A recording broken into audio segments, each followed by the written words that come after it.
Well, good day, Ian. We've had a busy pre-season here at the Minifield. The real business about to begin with a visit to Yorkshire Carnegie on Sunday. And kick-off Sunday, of course, at 3 p.m. A long and busy build-up, Ian, to the season. Trips to the Isles of Scilly and Guernsey. Good number of pre-season games played. From your perspective, how have things gone?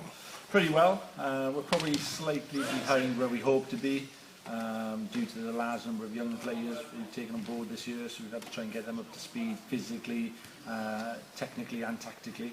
So we're a little bit behind, but the strong core of players we retained from last year means we're not totally reinventing the wheel. So hopefully on Sunday we'll be able to put a show on. Excellent. Crowd are looking forward to it. The build-up has been going on quite nicely. One thing is, though, as the start of the season creeps in, for all sides we know, injuries are always a worry, especially to core players. But we've got a larger squad, but many of them, of course, younger. Although, as we saw last year, a number will certainly, well, they did impress last season, and I'm sure that there are a number already starting to impress in the squad this year. Yeah, injuries, obviously Rob Ellaway and Jack Andrew had operations that we knew they were going to have, which will keep them out for a little while. But we're picking up injuries, but that's the nature of rugby. You do get bumps and bruises. We've got a couple of serious ones that we're looking into, but hopefully, you know, the majority of the squad stay injury-free this year. As you said, we've got younger players.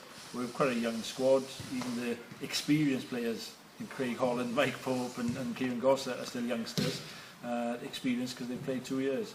So yeah, it's difficult, but it's the nature of rugby. It is. They like that particular tag, and we'll see how the youngsters do develop on the season, and it's something to look forward to. And as we saw last year, I'm sure that a number are really going to make a good impression. And some of those names you already mentioned, we call experienced players. Now you can train, you can play pre-season games.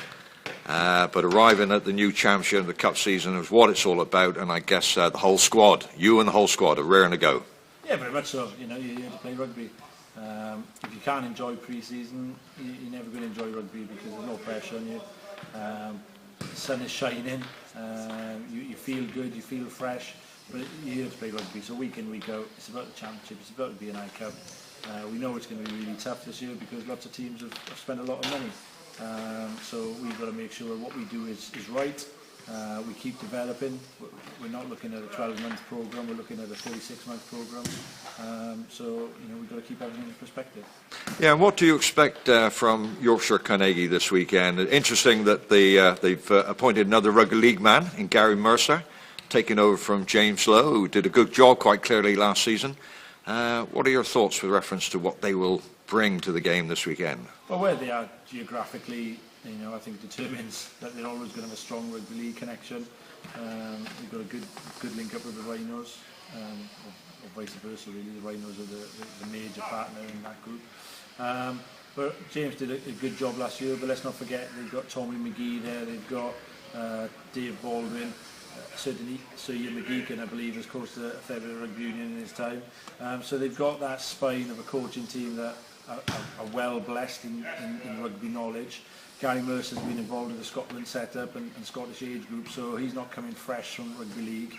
And Leeds, or Yorkshire Carnegie as they are now, as a club, have been semi-finalists in the championship for the last 2 years. So I'm sure they'll be wanting to go one step further. They'll probably be in most people's favourites for top four. But they have lost some players. They've lost some key people like Jacob Rowan, Steve McCall, guys who have been standout players for them in the last couple of years. Jonah Holmes was a fantastic player for them last year on loan from Wasps.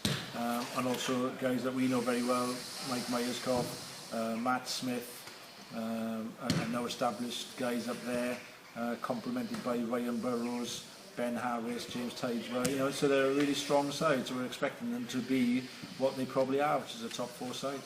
Yeah, it all builds to what we expect to be, as you mentioned, a tough contest here. Stern challenge for the Cornish Pirates, but there was a really good game against them last year. One of the standout games, I think Yorkshire, or Leeds Carnegie, as they were when they came to the Minifield, played some wonderful rugby last September.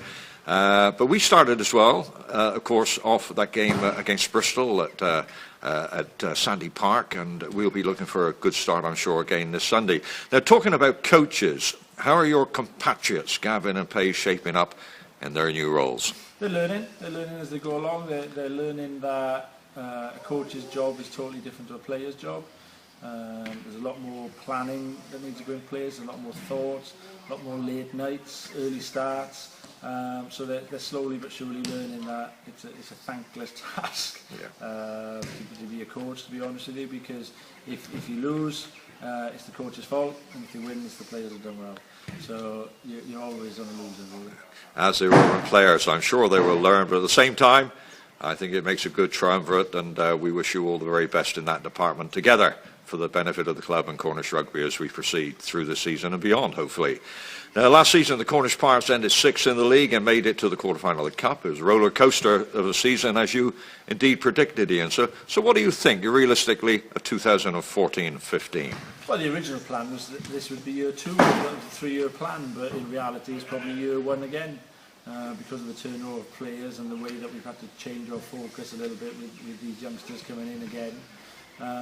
So it's probably year 1 again. It could well be a roller coaster, but I think we need to get to the stage where we get some continuity, which hopefully we've got lots of guys on 2-year contracts now, and you know, I kind of like to not be a roller coaster, but it could well be, as Gavin and Alan and myself get to handle on things. The players start to pick up the new habits of the new players.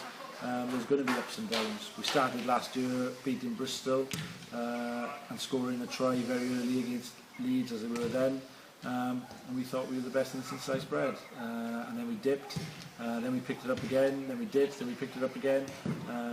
When we spoke pre-season, it was about consistency. If we can get consistency in performance, then we'll win more games than we lose. If we don't get consistency, then it's not a chance. Right, and finally, your prediction on who will be promoted. Is it wider than a 2-team race? I guess you think it is.